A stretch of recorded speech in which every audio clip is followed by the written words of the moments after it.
Hello दोस्तों, स्वागत है आपका स्टडी स्कोप यूपीएससी में। हमने अभी तक 2013, 14, 20 और 21 के जीएस पेपर डिस्कस कर लिए हैं। अब जो हम पेपर डिस्कस करेंगे 2022, 23 और 24, वो तीनों पेपर मैंने एग्जाम हॉल में दिए थे, यानी कि मेरे 3 अटैम्प्ट हो गए और यह मेरा चौथा अटैम्प्ट है। तो मैंने एग्जाम हॉल में किस प्रकार से गलतियां की थी, किस प्रकार से मैंने लॉजिक का यूज़ किया था, वो साथ ही साथ मैं बताता रहूँगा। तो ये चीज़ें मैंने एग्जाम हॉल में अप्लाई की थी और क्या मिस आउट किया था और क्या मैंने 2022 से मैंने 2024 में चेंज किया। जो मुझे 2022 में 75 मार्क्स आए और 2024 में मुझे 120 प्लस मार्क्स आए, ये भी साथ में बताऊँगा। साथ ही में जब 2022 का मैंने अटैम्प्ट दिया था उस दौरान मैं ग्रेजुएशन में ही था। मैंने ग्रेजुएशन के साथ थर्ड ईयर के साथ ही अपना एग्ज़ाम दिया था। उस दौरान मेरे मई में एग्ज़ाम भी थे और उसके बाद साथ ही मैंने यूपीएससी का एग्ज़ाम दिया था। साथ ही में मैंने 3 महीने की ही प्रीलिम्स की तैयारी की थी, क्योंकि मेरे घर पे कुछ काम था, उसके कारण मैं घर चला गया था 2 महीने के लिए। उसके बाद मैं आया था दिल्ली और 21 फरवरी को मैंने फॉर्म भरा था और 21 फरवरी ही उस दौरान 2022 में लास्ट डेट थी एग्ज़ाम की और 5 जून को एग्ज़ाम था। तो काफ़ी कम समय मैंने तैयारी की थी। तो मैंने किस प्रकार से टाइम मैनेजमेंट किया था, किस प्रकार से मैंने किन चीज़ों पर फोकस किया था ताकि मैं 75 स्कोर कर पाया। ये भी कम स्कोर नहीं था, अगर मेरे 5 क्वेश्चन और सही होते तो मेरा प्रीलिम्स हो जाता। अगर 2022 की बात बताऊं तो मैंने इन्वायरमेंट और साइंस टेक तो पढ़ा ही नहीं था। उस दौरान टाइम काफ़ी कम था, क्योंकि कॉलेज एग्जाम भी थे, असाइनमेंट थे, सब चीज़ें थी, साथ में ही ये जो प्रीलिम्स था। तो मैंने सिर्फ स्टैटिक पर फोकस किया था। जो पॉलिटी हो गई, हिस्ट्री हो गई, जियोग्राफी हो गई, इकोनॉमी हो गई, इन 4 सब्जेक्ट पर मैंने बहुत ज़्यादा फोकस किया था। साथ ही में मैंने करंट अफेयर उस दौरान बहुत कम पढ़ा था और सिर्फ मैंने 4 मैगजीन पढ़ी थी, एक अक्टूबर की, नवंबर की, दिसंबर और जनवरी। इसके अलावा मैंने कोई मैगजीन नहीं पढ़ी थी, कोई पीटी 365 नहीं पढ़ी थी।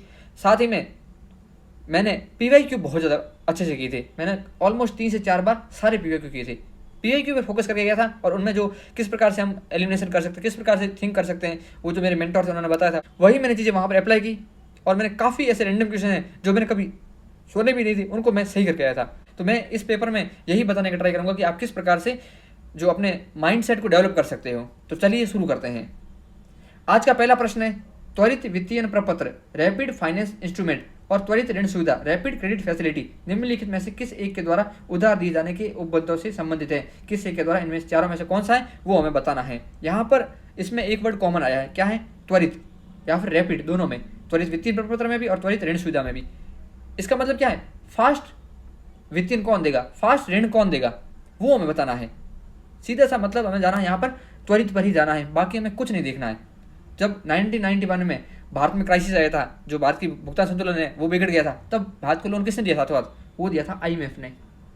तो आईएमएफ जो देशों का भुगतान संतुलन है उसको सुधारने के लिए क्या करता है? लोन देता है। और वो लोन देता है फास्ट। मतलब अब देश की स्थिति खराब हो गई, हाथों हाथ लोन चाहिए, ऐसा थोड़ी है आपने अर्जी डाली 1 साल बाद लोन चाहिए, तब तक तो देश तो बर्बाद हो जाएगा। तो यह व्यवस्था आईएमएफ के तहत आता है और मेरा जो सेट था 2022 में वो ए सेट ही था और यह मेरा पहला प्रश्न था। तो मैंने इस प्रश्न को सिर्फ देखते ही सही कर दिया था। उस दौरान त्वरित वर्ड आया, त्वरित से सीधा मैं आईएमएफ गया। मैंने बाकी के बारे में सोचा भी नहीं। मैं अगला जब वीडियो बनाऊंगा उसमें मेरा 2022 का जो पेपर है उसको साथ में अटैच कर दूंगा, ताकि आपको पता चल जाए मैंने एग्जाम हॉल में यही टिक किया था, बिल्कुल कंफ्यूज नहीं था इसमें। तो आपके जो ऐसे वर्ड है उन पर बिल्कुल जाना चाहिए, ये वर्ड ही आंसर होता है। यूपीएससी ऐसे वर्ड के माध्यम से आपका जो प्रेजेंस ऑफ माइंड है वही चेक कर रहा है। तो यहाँ पर इसका आंसर है अंतर्राष्ट्रीय मुद्रा कोष। अब हम देख लें त्वरित वित्तीय प्रपत्र या फिर त्वरित ऋण सुविधा है क्या। त्वरित वित्तीय प्रपत्र या त्वरित वित्तपोषण साधन, यह त्वरित वित्तीय सहायता प्रदान करता है जो भुगतान संतुलन की तत्काल आवश्यकता का सामना कर रही सभी सदस्य देशों के लिए उपलब्ध है। यह त्वरित वित्तीय प्रपत्र है वो सभी सदस्य देशों के लिए उपलब्ध है। जो आईएमएफ के जितने भी सदस्य देश है 190 देश, सब इसके तहत क्या कर सकते हैं? पैसे ले सकते हैं। जबकि जो त्वरित ऋण सुविधा है इसके तहत जो निम्न आय वाले देश हैं वह बिना किसी पूर्व शर्त के, कोई शर्त नहीं लगाता आईएमएफ यहाँ पर, बिना शर्त के वहाँ पर क्या है? रियायती वित्तीय सहायता प्रदान कर ले सकते हैं। तो त्वरित ऋण सुविधा में जो निम्न आय वाले देश आते हैं और त्वरित वित्त पोषण साधन में सारे के सारे जो सदस्य देश है वो आ सकते हैं। इसमें कोई शर्त नहीं होती किसमें? त्वरित ऋण सुविधा में। जबकि त्वरित वित्त पोषण साधन में शर्तें हो सकती है, जैसे आईएमएफ ने 1991 में भारत के लिए शर्तें रखी थी कि आप ये करोगे तब हम आपको पैसे देंगे, और भारत ने वो बात मानी भी थी और भारत उस क्राइसिस से बाहर आया था। अब हम देख लेते हैं जो आईएमएफ, वर्ल्ड बैंक, उनके बारे में थोड़ा सा कि उनमें क्या क्या बातें हमें ध्यान रखनी चाहिए। पहला है अंतर्राष्ट्रीय मुद्रा कोष, जिसकी स्थापना 1944 में ब्रिटेन वुड्स सम्मेलन हुआ था, उसके तहत होती। ब्रिटेन वुड्स सम्मेलन में 2 संस्थाएं बनी थी, एक तो आईएमएफ और एक वर्ल्ड बैंक। यूएन की विशेष एजेंसी है। इसका उद्देश्य वैश्विक मौद्रिक सहयोग, वित्तीय स्थिरता, अंतर्राष्ट्रीय व्यापार, सतत आर्थिक विकास। इसमें 190 सदस्य हैं। इनका हेडक्वार्टर है वॉशिंगटन। वर्ल्ड बैंक का हेडक्वार्टर भी वॉशिंगटन ही है। शक्तियां इसकी बोर्ड ऑफ गवर्नर के पास होती हैं। आईएमएफ में एक चीज होती है, इसका कोटा, कोटे वाली व्यवस्था बहुत ज्यादा इंपॉर्टेंट, यूपीएससी पूछ सकता है। कोई भी देश है उसकी जो वोटिंग राइट्स आईएमएफ में वो उसके कोटे के आधार पर निर्धारित होते हैं। और कोटा कैसे निर्धारित होता है वो यहाँ पर दे रखा है। कोटा निम्न का बाहरी तोड़ होता है, उसमें जीडीपी का योगदान उस देश की 50% होता है, देश में कितना ओपन या खुलापन है उसके 30% योगदान होता है, आर्थिक परिवर्तनशीलता 15% और अंतर्राष्ट्रीय भंडार 5% भूमिका निभाता है। मतदान अधिकार है यह कोटे के आधार पर तय होता है। भारत 13वां सबसे बड़ा कोटा धारक है जिसका शेयर है इसमें 2.13%। कोटे की समय 5 साल में की जाती है और कोटा फॉर्मूले में ये आते हैं, बहुत ही इंपॉर्टेंट है, आप इनको याद रखना। आईएमएफ कौन सी रिपोर्ट जारी करता है उसमें है विश्व आर्थिक परिदृश्य, वैश्विक वित्तीय स्थिरता रिपोर्ट, वित्तीय मॉनिटर। वित्तीय स्थिरता रिपोर्ट है वो आरबीआई जारी करता है, जबकि वैश्विक वित्तीय स्थिरता रिपोर्ट आईएमएफ जारी करता है। जब तक कोई सदस्य आईएमएफ का सदस्य नहीं हो जाता तब तक वह वर्ल्ड बैंक का सदस्य नहीं हो सकता। यह बहुत ही इंपॉर्टेंट बात है। वर्ल्ड बैंक का सदस्य बनने के लिए आईएमएफ सदस्य होना कंपलसरी है। आईएमएफ की मुद्रा एसडीआर जिसके बारे में पहले पढ़ चुके हैं, यह केवल सदस्य राष्ट्रों की सरकारों को सहायता करता है। कौन? आईएमएफ। जबकि जो वर्ल्ड बैंक है वो सदस्य देशों प्लस निजी क्षेत्रों को भी सहायता कर सकता है। तो आईएमएफ सिर्फ और सिर्फ सदस्य राष्ट्रों को ही सहायता करता है। बहुत ही इंपॉर्टेंट लाइन है। वर्ल्ड बैंक और आईएमएफ से संबंधित प्रश्न 2025 में गारंटी के साथ आएगा 100%, लिख के ले लो। उसके बाद है वर्ल्ड बैंक की स्थापना ब्रेटन वुड्स सम्मेलन के तहत हुई थी 1944 में। 1944 में जो बना था तब इसमें इसका एक जो आईबीआरडी है वह बना था, अंतर्राष्ट्रीय पुनर्निर्माण और विकास बैंक। वर्ल्ड बैंक समूह के तहत 5 संस्थाएं आती है जिसमें से आईबीआरडी और आईडी इन दोनों को मिलाकर बोला जाता है वर्ल्ड बैंक। आईबीआरडी अंतर्राष्ट्रीय पुनर्निर्माण और विकास बैंक और अंतर्राष्ट्रीय विकास बैंक। यहाँ पर जो आईबीआरडी और आईडी है इन दोनों को ये दोनों काम करते हैं जो सरकार है उनके साथ मिलकर। आईबीआरडी की स्थापना 1944 में हुई थी जबकि आईडी की स्थापना 1960 में हुई थी। जबकि जो अंतर्राष्ट्रीय वित्त निगम और बहुपक्षीय गारंटी एजेंसी आईएफसी और मीगा ये दोनों काम करती हैं प्राइवेट सेक्टर के साथ। आईएफसी की स्थापना 1956 में हुई थी जबकि मीगा की स्थापना 1988 में हुई थी। निवेश विवाद निपटान के लिए अंतर्राष्ट्रीय केंद्र ICSID इसकी स्थापना 1966 में हुई थी और भारत इसका सदस्य नहीं है। बहुत ज़्यादा इंपॉर्टेंट लाइन है। वर्ल्ड बैंक में शेयर किस हिसाब से है, इसमें सबसे अधिक शेयर है यूएसए के पास 16.4%, उसके बाद जापान के पास, फिर जर्मनी, फिर यूके और फ्रांस के पास है। विश्व बैंक समर्थित योजनाएं कौन सी? भारत में कौन सी योजना है जिनको वर्ल्ड बैंक फंड करता है? बहुत ज़्यादा इंपॉर्टेंट, यूपीएससी सीधा पूछ सकता है आपसे। प्रधानमंत्री ग्राम सड़क योजना, national Ganga river basin project, eastern dedicated freight corridor, Bihar Kosi flood recovery project और 5वां है रूफटॉप सोलर प्रोग्राम प्रोजेक्ट। ये जो परियोजना है इनको वर्ल्ड बैंक फंड करता है, बहुत ही ज़्यादा इंपॉर्टेंट है। वर्ल्ड बैंक रिपोर्ट कौन सी जारी करता है? World Development Report, Global Economic Prospectus, Global Financial Development Report, B Reddy report है वो ease of doing business report के तहत लाए गए हैं। अभी तो यूपीएससी ने पूछा नहीं इसके बारे में, ये पूछ सकता है, बहुत ही ज़्यादा इंपॉर्टेंट है। और वर्ल्ड गवर्नेंस इंडिकेटर भी वर्ल्ड बैंक जारी करता है। दूसरी वहाँ पर एक संस्था थी एशियाई विकास बैंक, एशियाई डेवलपमेंट बैंक की स्थापना हुई थी 1966 में। एशियाई डेवलपमेंट बैंक के समान एक और बैंक आता है Asian infrastructure investment bank IIIB, यहाँ पर उसके बारे में भी लिखा हुआ है। जो IIB है इसकी स्थापना 2016 में हुई थी जबकि ADB की स्थापना 1966 में हुई थी। ADB का हेडक्वार्टर है मनीला के अंदर जबकि IIB का हेडक्वार्टर है बीजिंग चीन में।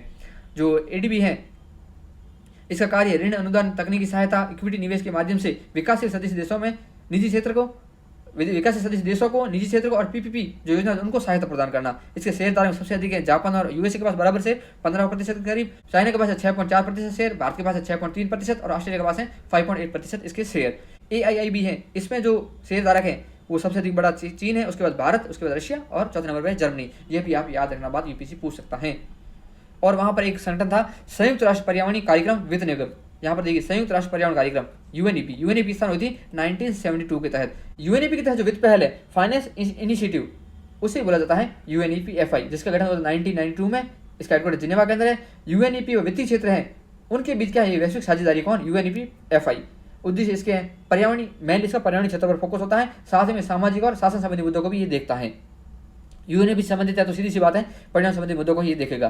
तो ये हो गया हमारे सारे ऑर्गेनाइजेशन के बारे में। अब हम चलते हैं अगले प्रश्न पर। अगला प्रश्न है भारतीय अर्थव्यवस्था के संदर्भ में निम्नलिखित कथनों पर विचार कीजिए। यहाँ पर पूछा गया है नीर और रीढ़ के बारे में।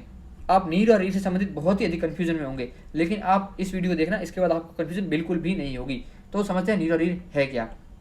तो सबसे पहले तो एक बात जान लीजिए कि जो कोई भी देश होता है उस देश में क्या है मुद्रास्फीति। जैसे भारत में मुद्रास्फीति है तो मुद्रास्फीति को मापने के लिए क्या चाहिए हमें? कोई ना कोई सूचकांक चाहिए। तो उसके लिए भारत में 2 सूचकांक आते हैं। कौन आता है? एक तो CPI और एक WPI। इसके माध्यम से हम मापते हैं कि भारत में मुद्रास्फीति अधिक है कम है। अब इसमें ये तो है नहीं कि भारत में जितनी भी वस्तुएं हैं उनमें मूल्य घट रहा है बढ़ रहा है उनको देखा जाता है, ऐसा बिल्कुल भी नहीं है।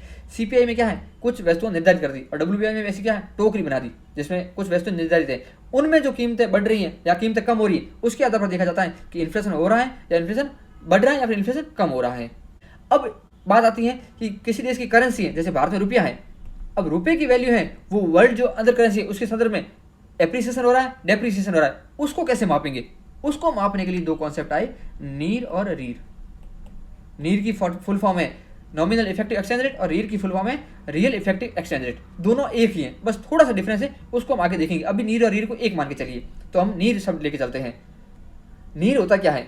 अब भारत का जो व्यापार है वो किसी एक देश के साथ तो हो नहीं रहा, जैसे यूएसए मान लीजिए, यूएसए के साथ हो नहीं रहा, यूए के साथ जो $1 है उसके तुलना में भारत की करेंसी मान लीजिए 85 रुपये है। तो यहाँ पर देख रहा है कि भारतीय रुपये की जो वैल्यू है वो $1 के बराबर 85 है, ये तो देख लिया।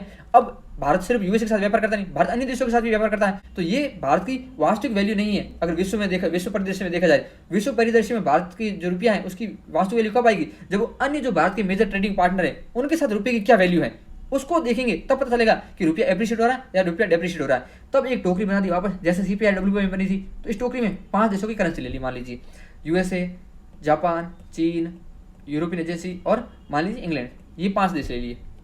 इन 5 देशों की जो करेंसी है उसके सापेक्ष रुपये का क्या हो रहा है, रुपये की वैल्यू बढ़ रही है या घट रही, उसको देखा जाता है। यदि रुपये की वैल्यू बढ़ रही है इन 5 करेंसी की तुलना में तो क्या हो रहा है? रुपया एप्रिशिएट हो रहा है। और रुपया अगर घट रहा है इनकी तो 5 करेंसी की तुलना में तो क्या है? रुपया डेप्रिशिएट हो रहा है। यानी कि यहाँ पर इन देशों के साथ रुपये की जो वैल्यू है, रुपया क्या है? वही है नीर, नॉमिनल इफेक्टिव एक्सचेंज रेट। नीर में कई अन्य जो देश है उनकी मुद्राएं होती हैं, उस मुद्राओं के संदर्भ में भारत का रुपया है उसकी क्या वैल्यू है, उसकी क्या औकात है, उसे ही बोला जाता है नीर। सिंपल सा मतलब नीर का यही है। और ये तो हो गया नीर। अब रीर क्या है?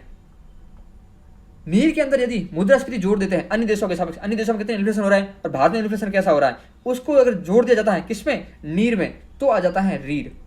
यानी कि नीर प्लस इन्फ्लेशन, फॉर एग्जाम्पल क्या है? रीर है। जो यूएसए में या अन्य देशों में कितना इन्फ्लेशन हो रहा है उसकी तुलना भारत में कितना इन्फ्लेशन हो रहा है उसको जोड़ देते हैं साथ में, किसमें? नीर में, तो आ जाता है रीर। रीर में क्या है? रियल, रियलिटी का पता चलेगी जब इन्फ्लेशन ऐड होगा, तब भारत का रुपया उसकी वास्तविक औकात पता चलेगी, तो उसे बोला जाता है रीर। अब बात है कि अगर किसी देश में इन्फ्लेशन ज़्यादा है तो हमेशा जो रीर का मान है वो नीर से ज़्यादा होगा, और जितना ज़्यादा इन्फ्लेशन होगा उतना ज़्यादा इनके बीच गैप क्या होगा? नीर और रीर के बीच ज़्यादा होगा, सीधी सी बात है। अब आप यहाँ पर एक बात ध्यान रखिए, अगर किसी देश का रुपया एप्रिशिएट हो रहा है यानी कि नीर है वो बढ़ रहा है, इसका मतलब रुपया अच्छा हो रहा है, भारतीय रुपये की जो भारतीय रुपये की जो स्थिति है वो सुधर रही है नीर का मान बढ़ने पर, ठीक है। और यदि रीर बढ़ रहा है यानी कि देश में इन्फ्लेशन बढ़ रहा है, तो क्या है? रीर बढ़ रहा है, तो रीर बढ़ेगा यानी कि इन्फ्लेशन बढ़ेगा, महंगाई होगी, तो भारत की व्यापार प्रतिस्पर्धात्मकता है उस पर क्या प्रभाव पड़ेगा? सीधी सी बात है, अगर देश में महंगाई है तो देश से निर्यात कम होगा, निर्यात कम होगा, इसका मतलब जो भारत की व्यापार प्रतिस्पर्धात्मकता है वो कम हो जाएगी। यानी कि रीर बढ़ने पर भारत की जो व्यापार प्रतिस्पर्धात्मकता है वह कम हो जाती है। बहुत ज़्यादा ईजी, यही होता है नीर और रीर, और कुछ नहीं होता है। यानी कि नीर बढ़ने पर रुपया एप्रिशिएट होता है, नीर घटने पर रुपया डेप्रिशिएट होता है। रीर बढ़ने पर जो व्यापार प्रतिस्पर्धात्मकता है वो कम होती है। NEER is the weighted average of exchange rate before the currencies of India's major trading partner. और रीर क्या है? When the weighted of inflation is adjusted with the NEER we get REER. मतलब नीर के अंदर अगर adjust करते हैं किसको? इन्फ्लेशन को, तो आ जाता है रीर। तो ये होता है नीर और रीर, और कुछ नहीं। यानी कि नीर का मान बढ़ता है, नीर की मान बढ़ने पर रुपया क्या होता है? एप्रिशिएट होता है। अगर रीर बढ़ता है तो व्यापार प्रतिस्पर्धा क्या है? वो नेगेटिव रूप से इफेक्ट होती है। और यदि इन्फ्लेशन बढ़ती है तो रीर और नीर के बीच जो गैप है वो भी बढ़ता है। यहाँ पर देखिए पहला पॉइंट, अंकित प्रभावी विनिमय दर नॉमिनल इफेक्टिव एक्सचेंज रेट नीर में वृद्धि रुपये की मूल्य वृद्धि को दर्शाता है। अभी हमने देखा था नीर का मान बढ़ने पर रुपया क्या होता है? एप्रिशिएट होता है, मूल्य वृद्धि होती है। तो पहला कथन हो गया सही। दूसरा कथन देखिए, वास्तविक प्रभावी विनिमय दर रियल इफेक्टिव एक्सचेंज रेट में वृद्धि व्यापार प्रतिस्पर्धात्मकता में सुधार को दर्शाता है।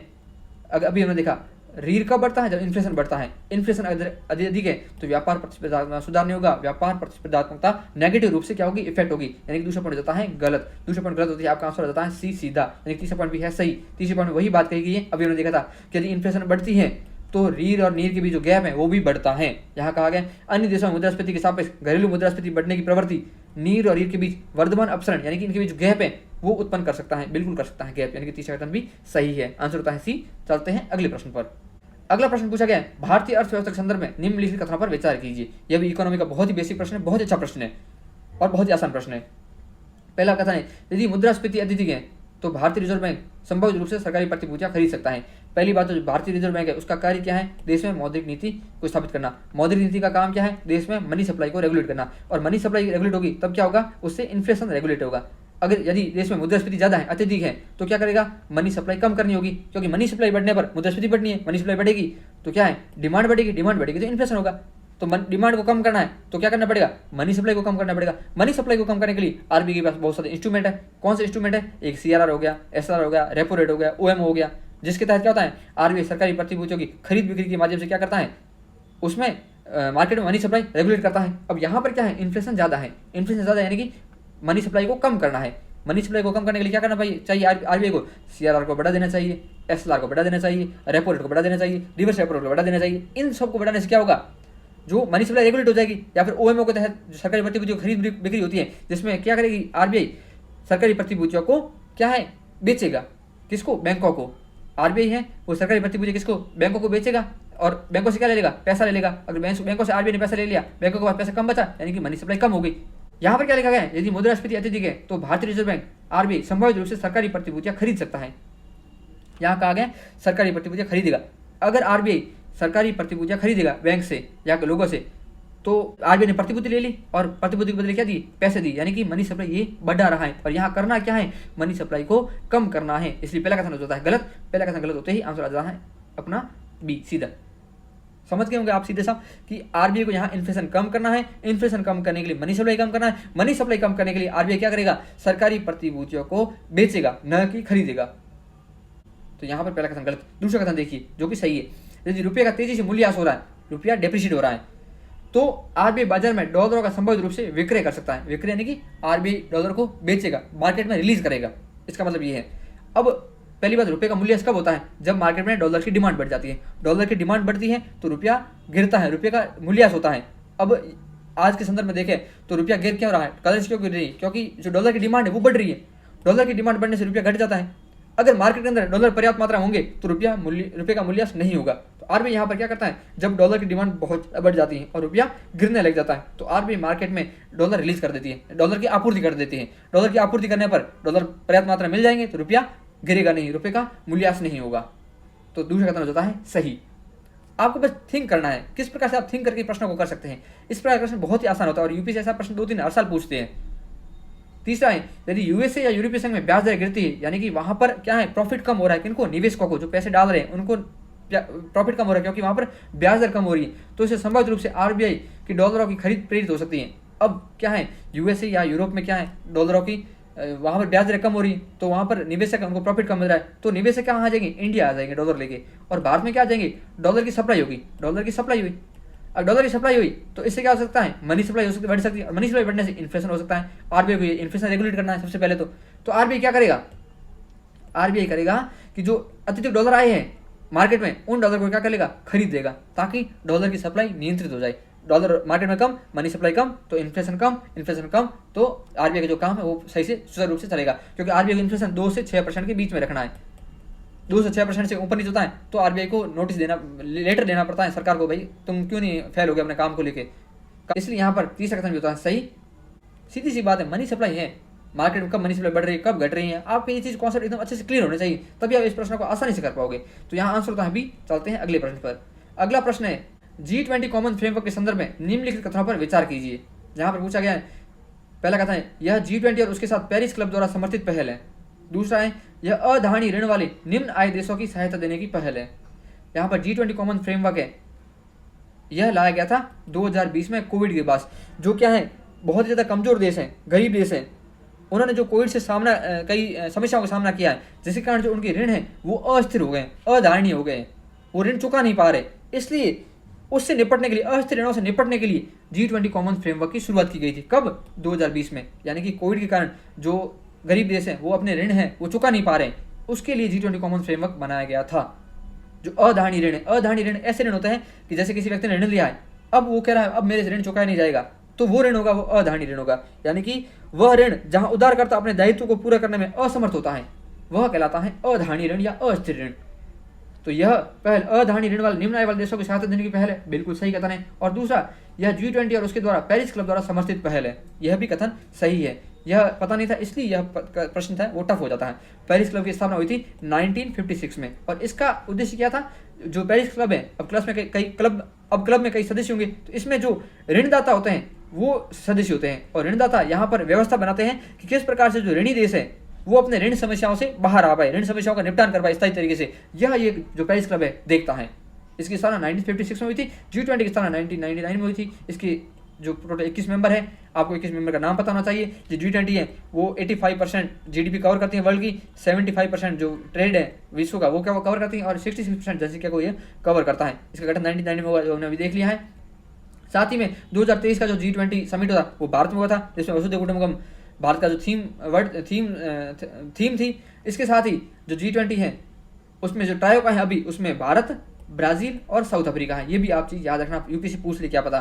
भारत जब G20 का अध्यक्ष था उसने अफ्रीकन यूनियन को मेंबर बनाया था, साथ में middle east European economic corridor इसकी भी शुरुआत की थी, साथ में ग्लोबल बायोफ्यूल अलायंस का भी स्थापना की थी। ये मेजर उस टाइम के आउटकम्स थे। तो यहाँ पर ना G20 कॉमन फ्रेमवर्क है, इसके बारे में देख लिया। चलते हैं अगले प्रश्न पर। अगला प्रश्न है, भारतीय अर्थव्यवस्था के संदर्भ में मुद्रास्फीति सहलग्न बॉन्ड के क्या लाभ हैं। यहाँ पर बोला है इन्फ्लेशन इंडेक्स बॉन्ड क्या होते हैं। पहली बात तो इन्फ्लेशन इंडेक्स बॉन्ड होते क्या है उसको हम देखते हैं। पहली बात तो बॉन्ड क्या होता है। बॉन्ड के तहत क्या होता है, कोई ए व्यक्ति है या ए कंपनी है, ए कंपनी बॉन्ड जारी करके क्या करता है, पैसे लेता है। इसको कोई व्यक्ति बी है वो खरीदता है, बॉन्ड को खरीदा व्यक्ति बी ने और ए को क्या दे दिए, पैसे दे दिए। और बॉन्ड की परिपक्वता अवधि है मान लीजिए 1 साल की। 1 साल बाद क्या है, जो बी जिसके पास बॉन्ड था, जिसने पैसे दिए थे, ये कहेगा अब मुझे मेरे ब्याज से पैसे वापस दे दो और बॉन्ड अपना आप अपने पास रखिए। तो ए व्यक्ति क्या करेगा, जो इसने 100 रुपये का बॉन्ड लिया था मान लीजिए और 10% का क्या था, ब्याज था, यानी कि ए जो कंपनी है ये बी को 110 रुपये दे देगा और बी अब इसको बॉन्ड वापस इसका दे देगा। अब यहाँ पर जो बी व्यक्ति इसको प्रॉफिट कितना हुआ, 10 रुपये का हुआ, 10% का प्रॉफिट हुआ। अब ये तो इसने प्रॉफिट ले लिया, खुश हो गया। लेकिन इस दौरान क्या हुआ, जो 1 साल के दौरान इन्फ्लेशन हो गया।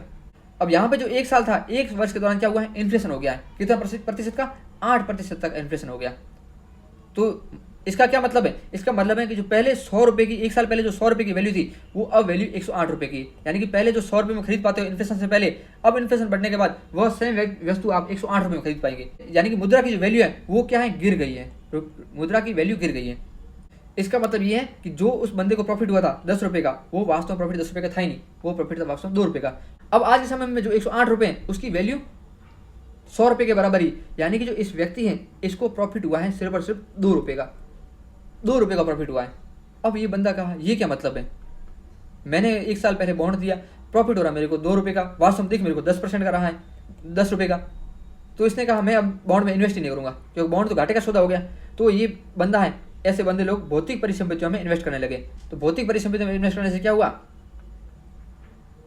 सोने में जो इन्वेस्ट है वो बढ़ गया, तो सोने का जो आयात है वो बढ़ गया, इसलिए भारत का जो व्यापार घाटा है वो बढ़ने लगा। तो भारत ने, सरकार ने क्या किया, इन्फ्लेशन इंडेक्स बॉन्ड जारी किए। इसमें कह दिया कि कितनी भी इन्फ्लेशन बढ़ेगी लेकिन आपका प्रॉफिट कम नहीं होगा। जैसे कि पहले बॉन्ड में ब्याज दर कितनी थी, 10% की थी, अब बोल दिया जितनी इन्फ्लेशन होगी उतना आपको साथ में ऐड करके आप पैसे देंगे, यानी कि 10% प्लस 8% ये होगी आपकी ब्याज दर। यानी कि जिस व्यक्ति ने 100 रुपये पहले बॉन्ड दिए थे उसको अब कितने रुपये मिलेंगे, 118 रुपये मिलेंगे। यानी कि जब वो 110 रुपये दे रहा था तब उसको 10 रुपये का प्रॉफिट हो रहा था, यहाँ पर 118 मिल रहे, यानी कि 108 रुपये तो वैल्यू हो गई और 10% का इसको प्रॉफिट हो गया, ऊपर 10 रुपये का प्रॉफिट तो हो ही गया। यानी कि ये बंदा घाटे में जाएगा ही नहीं। तो इन्फ्लेशन के साथ अगर बॉन्ड की जो ब्याज है उसको एडजस्ट कर देते हैं उसको बोला जाता है इन्फ्लेशन इंडेक्स बॉन्ड। साधारण शब्दों में इतना ही मतलब है। यहाँ पर देखिए मुद्रास्फीति सहलग्न बॉन्ड, जिससे आप अब समझ गए होंगे। पहले कथन देखिए, सरकार इन्फ्लेशन इंडेक्स बॉन्ड्स के रूप में अपने ऋण ग्रहण पर कूपन दरों को कम कर सकती है। अब सरकार का बॉन्ड है, सरकार ने जारी किया है, तो कूपन दर होती है। कूपन दर क्या होती है, जो ऊपर इंटरेस्ट चार्ज होता है वही कूपन रेट होता है। अब वो 10% भी कर सकती है, 14% भी कर सकती है, 15% भी कर सकती है, कितना भी कर सकती है, सरकार की मर्जी। पहला कथन हो जाता है सही। दूसरा कथन है IIBs निवेशकों को मुद्रास्फीति के बारे में अनिश्चितता को सुरक्षा करते हैं। यही इसका मेन मोटिव था, क्योंकि अब इन्फ्लेशन के साथ जो ब्याज दर है उसको जोड़ दिया, अब कितना इन्फ्लेशन होगा इसको प्रॉफिट तो होगा ही होगा, इसलिए यह अनिश्चितता थी जो इन्फ्लेशन के कारण वो यहाँ पर पूरी हो गई, अनिश्चितता अब नहीं रही। तीसरा है IIBs पर प्राप्त ब्याज और साथ ही साथ पूंजीगत लाभ कर योग्य नहीं होते हैं। अब सरकार ने कहा आप IIBs ले लिए, इसका मतलब आप हमारे मालिक थोड़ी बन जाओगे। अब आप IIBs के क्या करेंगे, जो द्वितीयक बाजार है वहाँ पर बेचेंगे और वहाँ से क्या है पूंजीगत लाभ कमाएंगे। पूंजीगत लाभ कमाएंगे तो यहाँ पर जो पूंजीगत लाभ है उस पर टैक्स तो लेंगे ही, ऐसे थोड़ी आप प्रॉफिट कमा रहे हो टैक्स ही ना ले। हम हालांकि आपको इन्फ्लेशन के साथ एडजस्ट कर दिया, लेकिन इसका मतलब ये नहीं आप जो प्रॉफिट कमा उस पर टैक्स ही ना दे, टैक्स तो देना पड़ेगा। तो तीसरा कथन हो जाता है गलत। तीसरा कथन गलत होते ही आपका आंसर हो जाता है सीधा A। इसका मतलब क्या हो गया कि जो IIBs हैं उस पर टैक्स लगेगा ही लगेगा। जो IIBs हैं वो SLR के लिए पात्र होते हैं, पहली बात तो दूसरा, इसको सोने के आयात को कम करने के लिए लाया गया था। और जो आईआईबी पर इन्फ्लेशन जो एडजस्ट की जाती है ब्याज दर के साथ, वो इन्फ्लेशन होती है WPI वाली। ये बहुत ही इंपॉर्टेंट है। तो यहाँ पर आंसर होता है ए। चलते हैं अगले प्रश्न पर। ये 6th प्रश्न एक बहुत अच्छा प्रश्न है और इसने बहुत दिमाग घुमाया था। प्रश्न में कहा गया है, भारत में कार्य कर रही विदेशी स्वामित्व की ई वाणिज्य फर्मों के संदर्भ में निम्नलिखित कथनों पर कौन से सही है। यहाँ पर 2 कथन दिए गए, इनमें से कौन से सही वो हमें देखने हैं। यहाँ पूछा गया है ई वाणिज्य के बारे में, ई कॉमर्स के बारे में। ई कॉमर्स का मतलब क्या होता है? ई कॉमर्स का सीधा सा मतलब है डिजिटल रूप से जो लेन देन होते हैं या फिर इलेक्ट्रॉनिक रूप से लेन देन होते हैं, उसे बोला जाता है ई वाणिज्य या ई कॉमर्स।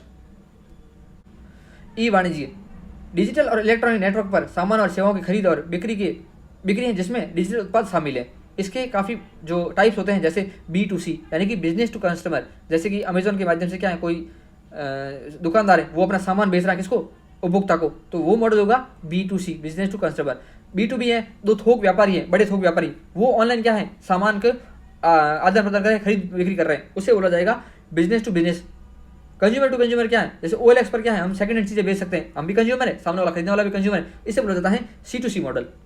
और P2P और M कॉमर्स मॉडल भी है, इतने इंपॉर्टेंट नहीं है। ई वाणिज्य का मतलब ये हो गया। अब ई वाणिज्य के तहत क्या है, इसमें FDI को लेके कुछ रूल्स हैं कि पहली बात तो रिटेल जो मार्केट होता है उसमें FDI किस प्रकार से होता है, उसको हम यहाँ पर थोड़ा देखते हैं। तो यहाँ पर जो FDI है रिटेल में, उसका यहाँ पर चार्ट बनाया हुआ है।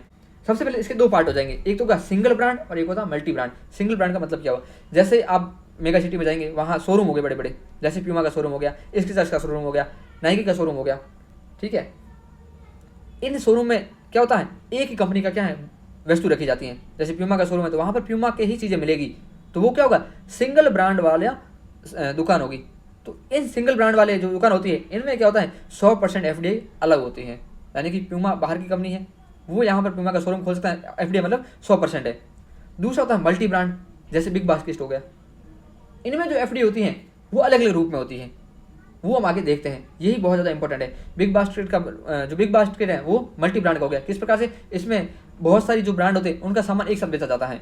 तो इसमें 2 रूप हो गए, एक तो होगा ब्रिक एंड मोटर, एक है ई कॉमर्स, जिसके बारे में प्रश्न पूछा गया था। ब्रिक एंड मोटर का मतलब क्या है, जो परचून की दुकान होती है, साधारण दुकान होती है, आपने देखा होगा गाँव वगैरह में, शहरों में भी, तो उन्हें बोला जाता है brick and motor.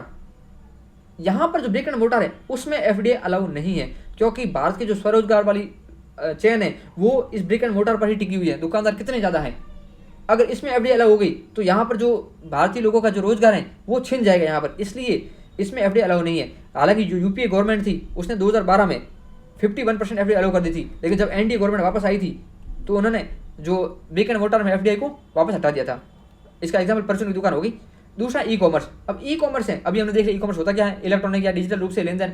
E commerce इसके 2 पार्ट है, एक है मार्केट प्लेस और एक है इन्वेंट्री। और मार्केट प्लेस का मतलब क्या है, मार्केट प्लेस का मतलब इतना ही है कि जैसे कोई बिचौलिया होता है वही है मार्केट प्लेस। यहाँ पर क्या होता है, एक बिचौलिया डिजिटल प्लेटफॉर्म होता है, जैसे कि अमेजोन हो गया। यहाँ पर वो क्या बिचौलिया है, क्या कर रहा है, सिर्फ जो बायर और सेलर है उनके बीच मध्यस्थ का काम करता है ये बिचौलिया। यहाँ पर बायर आते हैं, सेलर आते हैं, आपस में आप सामान की खरीद फरोख्त करते हैं। लेकिन जो बिचौलिया अमेजोन है वो सिर्फ क्या करता है, प्लेटफॉर्म प्रोवाइड करता है, वो अपना सामान नहीं बेचता है। तो इसे बोला जाता है मार्केट प्लेस मॉडल। और मार्केट प्लेस मॉडल में क्या है, 100% FDI अलाउ है। दूसरा होता है इन्वेंट्री या फिर माल सूची वाला मॉडल। इसमें क्या होता है, 0% FDI अलाउ है। इस वक्त इसका मतलब क्या है कि जो इन्वेंट्री मॉडल है, जैसे कि अमेजोन है, अमेजोन अपने प्लेटफॉर्म पर अपना सामान नहीं बेच सकता, फ्लिपकार्ट वो अपने प्लेटफॉर्म पर अपना सामान नहीं बेच सकता। यहाँ पर मतलब FDI है वो इन्वेंट्री मॉडल में 0% है। यहाँ पर अपना ही सामान बेचेगा तो बाकी की जो दुकानदार है उनको तो नुकसान हो जाएगा, क्योंकि वो अपना सामान प्रमोट करेंगे, इसलिए सरकार ने इसमें 0% FDI अलाउ कर दी। लेकिन इन्होंने चालाकी चली किसने, अमेजोन और फ्लिपकार्ट ने, इन्होंने अपनी क्या अनुषंगी कंपनी बना दी। अब अमेजोन तो खुद कंपनी होगी, इसने अपनी एक दूसरी कंपनी बनाई क्लाउडटेल, और फ्लिपकार्ट ने बनाई WS रिटेल। इन्होंने क्या किया, इन कंपनियों ने सामान बेचना स्टार्ट कर दिया इनका। तो बात तो यही हुई ना कि ये अमेजोन की कंपनी हुई, तो ये यहाँ पर क्लाउडटेल को प्रमोट करने लगे और फ्लिपकार्ट है वो WS रिटेल को प्रमोट करने लगा। सरकार ने कहा ये क्या मतलब है, पागल समझा क्या हमारे को, सरकार ने इनको भी अलाउ नहीं किया। और एक बात साथ में और बोल दी कि कोई भी एक कंपनी किसी एक प्लेटफॉर्म पर 25% से अधिक ट्रेड नहीं कर सकती। जैसे कि अमेजोन है, अमेजोन पर कोई कंपनी है, जितना अमेजोन पर माल बिक रहा है उसका 25% कोई एक कंपनी नहीं बेच सकती। 25% अगर बेचेगी तो उसको बंद कर दिया जाएगा, ताला लगा देंगे उस कंपनी को, सरकार ने सीधी धमकी दे दी। तो ये मतलब हो गया यहाँ पर। अब चलते हैं प्रश्न पर। अगर आप पहले प्रश्न पढ़ोगे तो आपको प्रश्न समझ ही नहीं आएगा बिल्कुल। 2022 में मेरे साथ यही हुआ था, मुझे प्रश्न ही समझ नहीं आया था कि प्रश्न पूछ क्या रहा है। अब पहला कथन देखिए, अपने प्लेटफॉर्म को बाजार स्थान के रूप में प्रस्तुत करने के अतिरिक्त वे स्वयं अपना माल का विक्रय भी कर सकते हैं। अभी हमने देखा था इन्वेंट्री मॉडल में स्वयं अपना माल नहीं बेच सकते हैं, क्योंकि वह दूसरे जो क्रेता विक्रेता उनके साथ क्या हो जाएगा, घाटे का सौदा हो जाएगा, उनके साथ क्या भेदभाव हो जाएगा। और दूसरा कथन है, वे अपने प्लेटफॉर्म पर किस अंश तक अपने बड़े विक्रेताओं को स्वीकार कर सकते हैं, यह सीमित है, बिल्कुल सीमित है। कितना? 25% तक सीमित है। तो आंसर होता है यहाँ पर बी। ठीक है, लेकिन रुकिए, यूपीएससी ने इसका आंसर बी नहीं माना है, यूपी ने इसका आंसर डी माना है। क्यों माना है पता नहीं, ना तो कोचिंग वालों को पता है, ना यूपीएससी को पता है, कि यूपीएससी को पता ही नहीं रही है। तो यहाँ इसका आंसर होता है डी। हालांकि आंसर इसका भी होना चाहिए था, क्योंकि 2018 में सरकार खुद रूल लेकर आई, उन्होंने 25% की जो सीमा थी, अभी हमने देखा था, वो निर्धारित कर दी थी। लेकिन आंसर डी माना है, तो मानना ही पड़ेगा यूपीएससी का, कोई कर नहीं सकता यूपीएससी का। और अभी हमने मॉडल देखे थे कौन से, B2B, B2C और C2C। यहाँ पर जो B2B मॉडल है, इसमें 100% एफडीआई अलग होती है। कितनी? 100% अलग होती है। और सरकार ने बोल दिया इन्वेंट्री मॉडल में जो ई-कॉमर्स कंपनी है वो क्या है, सेलर नहीं बन सकती। वही बात की थी हमने, जो पहले स्टेप में वो यही बात कर रहा है कि ई-कॉमर्स कंपनी में खुद सेलर नहीं बन सकती है, अपना माल विक्रय नहीं कर सकती है। तो यहाँ पर आंसर होता है डी। चलते हैं अगले प्रश्न पर। अगला प्रश्न है, निम्नलिखित में से कौन से कार्यकलाप अर्थव्यवस्था में वास्तविक क्षेत्र या रियल सेक्टर का निर्माण करते हैं। अब यहाँ वर्ड आया है वास्तविक क्षेत्र। इन चारों का मतलब आपको पता ही नहीं है, आप भूल जाइए। अगर आपको पता है वास्तविक क्षेत्र या रियल सेक्टर का मतलब क्या होता है, तो आप इस प्रश्न को इजीली कर पाओगे। वास्तविक क्षेत्र का मतलब है वास्तव, यानी कि वास्तव में जहां पर क्या है प्रोडक्शन हो रहा है, उसे बोला जाता है वास्तविक क्षेत्र। ऐसा क्षेत्र जो वास्तव में जीडीपी में जोड़ रहा है, जीडीपी में बढ़ावा दे रहा है, जीडीपी को बढ़ा रहा है, उसे बोला जाता है वास्तविक क्षेत्र। अब यहाँ पर देखिए कहाँ पर वास्तव में उत्पादन हो रहा है, तो वो होगा वास्तविक क्षेत्र। जहाँ उत्पादन नहीं हो रहा वो वास्तविक क्षेत्र नहीं होगा, सीधी सी बात है। तो किसानों का अपनी फसल काटना, तो फसल काटेंगे, फसल काटने के बाद धान निकलेगा, चारा निकलेगा, तो वास्तविक उत्पादन हो रहा है, बिल्कुल हो रहा है यहाँ पर। दूसरा है कपड़ा मिलों का कच्चे कपास को कपड़े में बदलना। यहाँ पर कच्चा माल है वो कपड़े में चेंज हो रहा है, यानी कि यहाँ पर प्रोडक्शन वास्तव में हो रहा है, क्योंकि नई चीज़ बन रही है यहाँ पर। ठीक है, वास्तविक क्षेत्र का मतलब ये भी ले सकते हैं कि नई चीज़ बन रही है, नहीं बन रही। तीसरा देखिए, किसी वाणिज्यिक बैंक का किसी व्यापारी कंपनी को धनराशि उधार देना। यहाँ पर क्या है, वाणिज्यिक बैंक है वो पैसे उधार दे रहा है। अब उधार देने के बाद वो अपने उत्पादन करे ना करे, किसकी मर्जी, किसकी, सामने वाले की। तो यहाँ उत्पादन होता हुआ नहीं दिख रहा है, यानी कि तीसरा कथन है वो गलत हो जाएगा, ये वास्तविक क्षेत्र का पार्ट नहीं है। चौथा देखिए, किसी कॉर्पोरेट निकाय का विदेश में रुपया अंकित मूल्य के बॉन्ड जारी करना। अब यहाँ पर भी क्या है, बॉन्ड जारी करके पैसे ले रहा है, पैसे उधार लेना है, बॉन्ड जारी करना, तो पैसे उधार लेंगे तो चौथा भी होगा नहीं, यानी कि चौथा भी गलत, क्योंकि यहाँ वास्तविक रूप से उत्पादन नहीं हो रहा है, चौथा गलत। तो आंसर सीधा आ गया ए, तीसरा भी गलत है। अब आप देखिए यहाँ पर वर्ड आए हैं रुपया अंकित मूल्य बॉन्ड। रुपया अंकित मूल्य बॉन्ड क्या होता है, जैसे कोई बंदा है ए, ये भारत से बाहर बॉन्ड जारी कर रहा है, ठीक है। अब इसने बॉन्ड यहाँ डॉलर में लिए और भारत में आके वापस रुपये में इसने चेंज करके वापस अपना जो व्यापार है वो कर रहा है। लेकिन हुआ क्या, डॉलर और रुपये का मान है वो चेंज हो गया। पहले $1 80 रुपये था, अब $1 हो गया 85 रुपये। यहाँ पर इस बंदे को घाटा हो जाएगा, क्योंकि अब इसको ज़्यादा रुपये चुकाने पड़ेंगे। इससे लोन लिया कम था, अब ब्याज के साथ और पैसे चुका रहा है। तो ये बंदा क्या करेगा, वहाँ पर जाकर रुपये में ही क्या है बॉन्ड जारी करेगा, ताकि जो डॉलर में उतार चढ़ाव हो रहा है, जिसके कारण रुपया प्रभावित हो रहा है, उससे यह बंदा इफेक्ट ना हो, उससे बोला जाता है रुपया अंकित मूल्य बॉन्ड। ठीक है, यहाँ पर इसका आंसर होता है ए। चलते हैं अगले प्रश्न पर। अगला प्रश्न भी बहुत ही था प्रश्न है। यहाँ पर पूछा गया है अप्रत्यक्ष अंतरण या इनडायरेक्ट ट्रांसफर का मतलब क्या है। यहाँ पर 4 कथन दिए, इनमें से कौन क्या मतलब है वो हमें पता होना चाहिए। यहाँ पर अप्रत्यक्ष अंतरण है, उसका अगर आपको असली में मतलब पता होता तभी आप इस प्रश्न को कर पाते। तुक्का मार के इस प्रश्न को या फिर थिंक करके या लॉजिक से इस प्रश्न को नहीं किया जा सकता है। अगर आपको पता है अप्रत्यक्ष अंतरण है क्या, उसके बाद हम लॉजिक लगा सकते हैं। तो अप्रत्यक्ष अंतरण क्या होता है उसको हम पहले देखते हैं। अप्रत्यक्ष अंतरण में आप समझने से पहले आप एक चीज़ देखिए कि कोई कंपनी है ए, ये है यूएसए बेस्ड कंपनी है। ये कंपनी आई कहाँ पर, इंडिया में, और इसने इंडिया में अपना व्यापार किया, बहुत अच्छे से व्यापार किया, बहुत अच्छा ग्रो कर दी, यहाँ फैल गया। अच्छा, अब क्या किया इसने, यहाँ पर ग्रो किया। अब ये कंपनी बी है, ये कंपनी है फ्रांस की। इस फ्रांस की कंपनी ने क्या किया, इंडिया से आके जो कंपनी ए थी इसके शेयर खरीद लिए, और यहाँ पर इसने शेयर ले लिए, किससे के, कंपनी ए के शेयर कंपनी बी और फ्रांस की उसने ले लिए। यानी कि यहाँ पर क्या किया, शेयरों का ट्रांसफर हुआ है। इसे बोलता है अप्रत्यक्ष अंतरण। यानी कि कंपनी ए है जिसने इंडिया में अगर क्या है पैसे कमाए, प्रॉफिट कमाए, परिसंपत्तियों का निर्माण किया, और उससे जो मूल्य उत्पन्न हुआ, उससे जो शेयर मिले, उनको किसने ले लिया, कंपनी बी ने। तो ये जो ट्रांसफर हुआ है शेयरों का, इसे बोला जाता है इनडायरेक्ट ट्रांसफर। अब आप चलिए प्रश्न पर, समझ गए होंगे इनडायरेक्ट ट्रांसफर का मतलब क्या है। यानी कि कोई विदेशी कंपनी है और कोई दूसरी विदेशी कंपनी है, उन दोनों के बीच किसी अन्य देश में, जैसे भारत में क्या हो रहा है, शेयरों का ट्रांसफर हो रहा है, उसे बोला जाता है अप्रत्यक्ष अंतरण। यहाँ पर पहला कथन देखिए, कोई भारतीय कंपनी की बात नहीं हुई, दो विदेशी कंपनियां, ठीक है। कोई विदेशी कंपनी जिसने भारत में निवेश किया हो और उसने अपने निवेश से मिलने वाले लाभ पर अपने आधारभूत देश में भी नहीं था, दो विदेशी कंपनियों के बीच था ये। तीसरा कथन देखिए, कोई भारतीय कंपनी जो किसी बाहरी देश में मूर्त संपत्ति खरीदती है, भारतीय कंपनी की बात नहीं की है, विदेशी कंपनी की बात की है। डी है, कोई विदेशी कंपनी शेयर अंतरित करती है और ऐसे शेयर भारत में स्थित परिसंपत्तियों से अपना वस्तुगत मूल्य उत्पन्न करते हैं। अभी हमने देखा था कि कोई विदेशी कंपनी है, वो शेयर अंतरित करती है, दो विदेशी कंपनी ए और बी से, इन्होंने अपने शेयरों का क्या अंतरण किया है, अंतरित किया है, और ऐसे शेयर भारत में स्थित परिसंपत्तियों से अपना वस्तुगत मूल्य उत्पन्न करते थे, क्योंकि कंपनी ए का कहाँ व्यापार हो रहा था, भारत में हो रहा था, इसने परिसंपत्तियां क्या उत्पन्न की, भारत से उत्पन्न की, और तब क्या है उन्होंने शेयरों का ट्रांसफर किया है। और ऐसा जो शेयरों का ट्रांसफर होता है उसमें भारत सरकार है वो टैक्स ले सकती है, उस पर कर ले सकती है, कर राजस्व के तहत आती है। तभी ये प्रश्न उस टाइम चर्चा में था और यह पूछा भी गया था। जो वोडाफोन वाला केस था वो भी शायद इसी से संबंधित है। तो यहाँ पर आंसर होता है डी। अपरिचित अंतरण से आप अब समझ गए होंगे। चलते हैं अगले प्रश्न पर। अगला प्रश्न भी बहुत अच्छा है। प्रश्न पूछा गया, किसी संगठन या कंपनी द्वारा किए गए व्यय के संदर्भ में निम्नलिखित कथनों पर विचार कीजिए। व्यय दो प्रकार के होते हैं, एक होता है पूंजीगत व्यय और एक होता है राजस्व व्यय। आपने अगर बजट वाला चैप्टर पढ़ा है जिसमें दो भाग होते हैं, एक होता है प्राप्तियां, एक होता है व्यय। प्राप्तियों में दो होती हैं, एक पूंजीगत प्राप्तियां, एक राजस्व प्राप्तियां। व्यय में दो प्रकार के व्यय, एक पूंजीगत व्यय और एक राजस्व व्यय। अगर आपको वो पता होता तो आप इस प्रश्न को आसानी से कर सकते थे। अब यहाँ पर राजस्व व्यय और पूंजीगत व्यय, अब समझ लेते हैं राजस्व व्यय और पूंजीगत व्यय होता क्या है। राजस्व व्यय से तात्पर्य है जो डेली के कामकाज होते हैं कंपनी के या किसी देश के, उसमें जो व्यय होता है उसे बोला जाता है राजस्व व्यय। जैसे कि लोगों को सैलरी देना, ब्याज का भुगतान करना या फिर पेंशन देना, ये सब आते हैं राजस्व व्यय के तहत। पूंजीगत व्यय नाम से पता चला है, जिससे पूंजी का निर्माण हो रहा है उसे बोला जाता है पूंजीगत व्यय। यानी कि आपने खर्च की, उससे आपकी कोई ना कोई पूंजी बन रही, उसे बोला जाता है पूंजीगत व्यय। राजस्व व्यय वह व्यय जो उसकी संपत्ति देनदारी को प्रभावित नहीं करता है, जैसे वेतन, ब्याज, भुगतान, पेंशन, संपत्ति देनदारी को प्रभावित नहीं करता है। जबकि पूंजीगत व्यय है, इसमें क्या होता है, यह स्थायी परिसंपत्तियों के विकास के लिए सरकार द्वारा किया गया व्यय है। और पूंजीगत व्यय से क्या होता है, एक तो संपत्ति है उसमें वृद्धि होती है और देनदारियां कम होती है। यानी कि अगर हम किसी का ऋण है वो चुका रहे हैं, वो भी कैसा है, पूंजीगत व्यय माना जाएगा। क्यों, इससे क्या होगी, देनदारी वो कम होती है। अगर हम किसी सड़क बना रहे हैं, रोड बना रहे हैं, या फिर कंपनी कोई इंफ्रास्ट्रक्चर बना रही है, भवन बना रही है, वो क्या है, पूंजीगत व्यय। कोई टेक्नोलॉजी ला रही, नई मशीनरी लाई है, वो सब क्या होगा, पूंजीगत व्यय होगा। तो यहाँ पर पहला कथन जी, नई प्रौद्योगिकी प्राप्त करना पूंजीगत व्यय माना जाएगा। बिल्कुल सही बात है, पहला कथन सही। दूसरा कथन देखिए, ऋण वित्तीयन को पूंजीगत व्यय माना जाता है, जबकि इक्विटी वित्तीयन को राजस्व व्यय माना जाता है।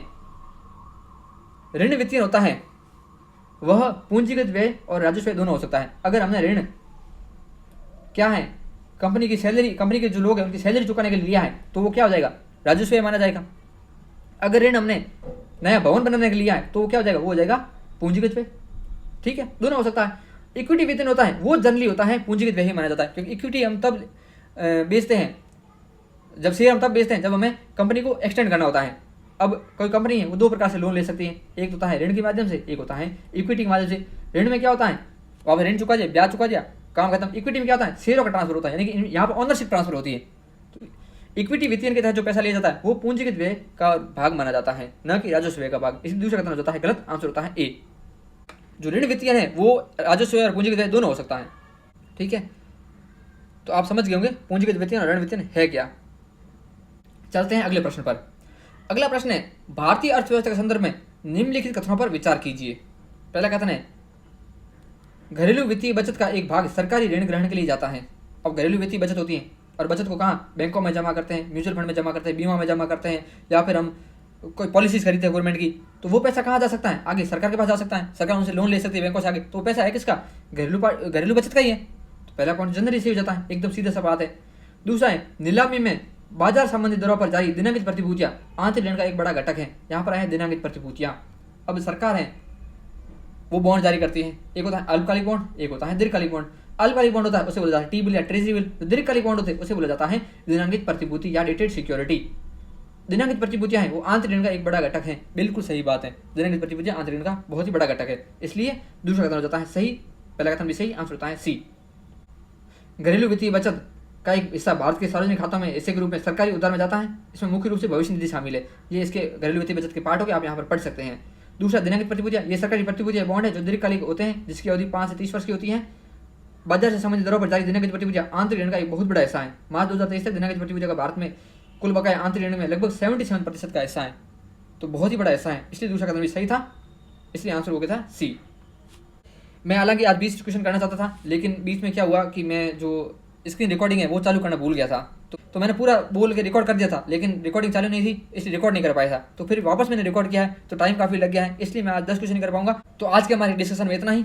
आप पढ़िए, मेहनत कीजिए, आप 40 दिन बचे हैं, बहुत ही अच्छे से मेहनत कीजिए, अपने जो स्टैटिक पोर्शन है उस पर फोकस कीजिए, पीवाईक्यू उस पर ज़्यादा फोकस कीजिए, आपके नंबर बहुत ही अच्छे आएंगे, ये गारंटी के साथ बोल रहे हैं। अगर आप शिद्दत से पीवाईक्यू कर रहे हैं, आप शिद्दत से यहाँ पर जो चीज़ें समझाई जा रही है उसको समझ रहे हैं, तो आपके नंबर बहुत ही अच्छे आएंगे, नो डाउट। और आप इसके साथ एक चीज़ ध्यान रखिए, अब दिन कम बचे हैं तो आपको एंजाइटी होगी, आपको डिमोटिवेशन होगा, आपको सब चीज़ें दिक्कत करेगी। तो आप मेरे को टेलीग्राम पर मैसेज कर सकते हैं, जब भी मेरे को समय मिलेगा मैं आपको वापस जरूर रिप्लाई करूंगा। साथ ही में आप अभी नींद को बिल्कुल भी कॉम्प्रोमाइज़ मत करना। कई लोग हैं जो सुनने में आ रहा है 4-4 घंटे सो रहे हैं, 5 घंटे सो रहे हैं, आप कम से कम 7 घंटे सोइए। नींद को कॉम्प्रोमाइज़ बिल्कुल भी मत कीजिए, नींद बहुत ज़्यादा जरूरी है। और अपने हेल्थ का बहुत ज़्यादा ध्यान रखिए। एग्जाम में पढ़ाई से ज़्यादा इंपॉर्टेंट आपकी हेल्थ है, क्योंकि ये एग्जाम पढ़कर आप निकाल ही नहीं सकते। आपका जब माइंड कंपोज होगा, एकदम काम होगा, तभी आप इन चीज़ों को जो क्वेश्चन है उनको अच्छे से कर पाएंगे। इसलिए हेल्थ को कॉम्प्रोमाइज़ मत कीजिए और अपनी तैयारी को बहुत अच्छे से कीजिए। तो आप तैयारी को अच्छे से कीजिए। ऑल द बेस्ट, मिलते हैं नेक्स्ट वीडियो के साथ, तब तक के लिए जय हिंद, जय भारत।